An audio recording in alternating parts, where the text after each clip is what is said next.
শেখ হাসিনা আজকে আবার বলুক, আগে বলেছিলেন চট করে চলে আসবো, তারপর দিনে কিন্তু তারা বৈঠক করতে চলে গেছেন।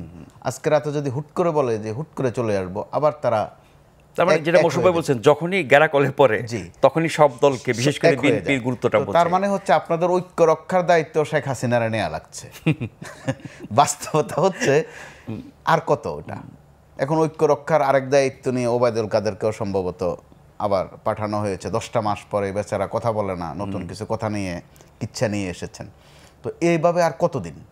আর যেটা বাস্তব, এটা হচ্ছে যখন কোনো বিজয় হয় তখন বিজয়ের হকদার শরিকদার সবাই হতে চায়, এটা খারাপ কিছু না।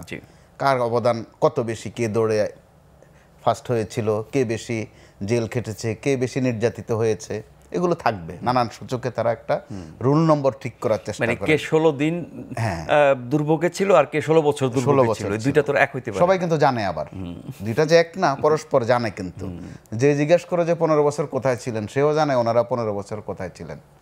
আবার তারা যখন বলে যে তোমরা তো মাত্র 34 দিনে কি যেন করছো, তারাও জানে যে 34 দিন যাদেরকে রাজাকারের নাতিপুতি নামে সম্বোধন করা হয়েছিল, 34 দিনও কি আযাব তারা ভোগ করেছে। চেনা কিন্তু পরস্পরের, কিন্তু যে অ্যাপ্রোচ এখন পরস্পরের প্রতি যে সম্বোধন, এটা শুধু সময় ক্ষেপণের কারণেই হচ্ছে। এই কারণে প্রশ্ন জাগছে যে ডক্টর ইউনূস অথবা সরকারে যারা আছেন তারা কি এনজয় করছেন কিনা এগুলো।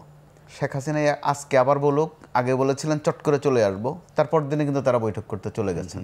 আজকে রাতে যদি হুট করে বলে যে হুট করে চলে আসবো, আবার তারা তার মানে যেটা মশরুফ ভাই বলছেন, যখনই গ্যারাকলে পরে তখনই সব দলকে, বিশেষ করে বিএনপির গুরুত্বটা। বিএনপির সাথে এই সরকারের এই দূরত্বের মূল কারণ কি এনসিপি না অন্য কোনো শক্তি? বিএনপি এরই মধ্যে আজকে তাদের একটা প্রতিক্রিয়া দিয়েছে যে সরকার যদি এরকমটা করতে থাকে, অর্থাৎ বিএনপি ভারাক্রান্ত ব্যথিত, কিন্তু ক্লাস থেকে আবার বেরিয়ে যেতে পারে না, ক্লাসে রুল কলে হাজিরা দিতে হয়। যেটা কি বিএনপির দায়িত্বশীলতা না দুর্বলতা? অবশ্যই দায়িত্বশীলতা, এবং সেটা তারা মনে করিয়ে দিচ্ছে বারবার যে এরকমটা হলে এরকমটা কিন্তু করা যাবে না, অর্থাৎ একটা চাপে রাখার চেষ্টা করছে।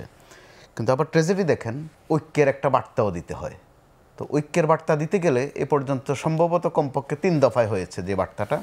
তারা যান, বিএনপি সহ বিভিন্ন দল যায়, তিনি মনোযোগ দিয়ে কথা শোনেন, মাথা নাড়েন, কিন্তু চূড়ান্ত কথা দেন না। পরবর্তীতে একটা সেশন হয়, ফটো সেশন, ওইটা ফ্যাশনের মতো। যারা বিএনপির থেকেও যারা যান, অন্য অন্য দল থেকে যারা যান, খুব সুশৃঙ্খলভাবে দাঁড়ান, চমৎকার একটা হাসি দেন, বুঝাই দিলেন যে ঐক্যের মধ্যে আমরা আছি। এটাও কিন্তু ডক্টর ইউনূস আরেকটা কথা বলেছিলেন যে বৈঠকে গিয়ে বিভিন্ন দলের নেতারা ভালো ভালো কথা বলেন, কিন্তু বাইরে এসে সমালোচনা বিরোধিতা করেন। তার দিক থেকে এই কথা আছে। আবার যারা বেরিয়ে আসছেন তারা বলছেন, আমি ব্যক্তিগত পর্যায়ে তাদের সাথে যা বলেছি যে তিনি সব কথা শোনেন, মাথা নাড়েন, শুধু মাথায় নাড়েন না, হাসিও দেন, ওই সময়ে কিছু বলেন না, চূড়ান্ত কথাটা বলেন না।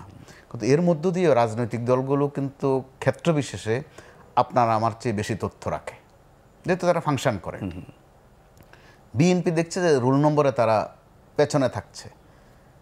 যখন প্রধান উপদেষ্টার সাথে এবারের দফায় দেখা করলেন নাহিদরা, সম্ভবত যেটা তথ্য এসেছে, যেহেতু একটা ফোন করেছেন, বৈঠক হয়ে গেছে সবার আগে তাদের। বিএনপি 4-5 বার বিএনপি দেখা করতে অনেক কাঠখড় পোড়াতে হয়।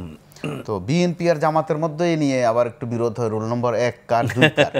তো যদি এই উইন্ডোগুলো না খুলতেন, এই ঝামেলা কিন্তু আসতো না।